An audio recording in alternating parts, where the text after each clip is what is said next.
சமாளிக்கலாங்களா? കൂതി കുത്തി ചൂരമാന്ത് കുതിരക്കുട്ടനെ പോലെ കുതിക്കട്ട തീരക്കുത്തിൽ കരുത്തൻ ചുണ്ടൻ.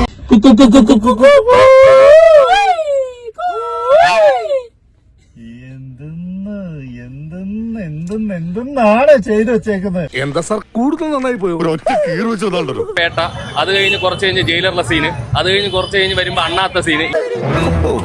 മോഷണം ആണല്ലേ? ജനതണ്ടികൾ അങ്ങനെയും പറയാറുണ്ട്. ലോകേഷേ, ഞങ്ങളുടെ കയ്യിലും ജയിലറിന്റെ തപ്പിയെടുത്തു കഴിഞ്ഞാൽ കൗരവറിന്റെ ഫീഡ് ഞങ്ങൾക്ക് കിട്ടും. തൂക്കിയല്ലോ നാഥാ. പേര് പോലെ തന്നെ വെടിയായി പൊട്ടി.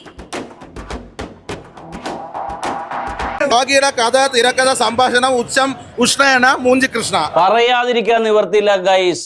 കൂതറപ്പടം. ഇന്റർവെല്ല് സീറ്റിൽ നിന്ന് എഴുന്നേക്കുന്ന് കാണുമെന്നാ പറഞ്ഞ, പക്ഷെ ഞാനൊക്കെ സീറ്റിൽ എഴുന്നേന്ന് പോയി. മുതലാളി തള്ളി തുടങ്ങിയപ്പോഴേ എനിക്ക് തോന്നിയതാ ഇതിങ്ങനെയൊക്കെ അവസാനിക്കുന്നു. ഏത് നായകനല്ലേ? ആര്? രജനി. ഓപ്പാണ്.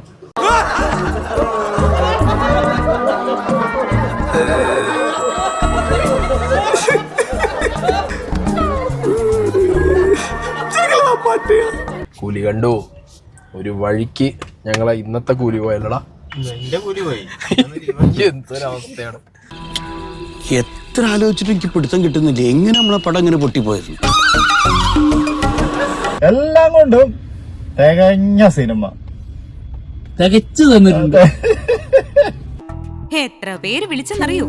ചവറ് പടമാണെന്നും പറഞ്ഞു. സന്തോഷമായി.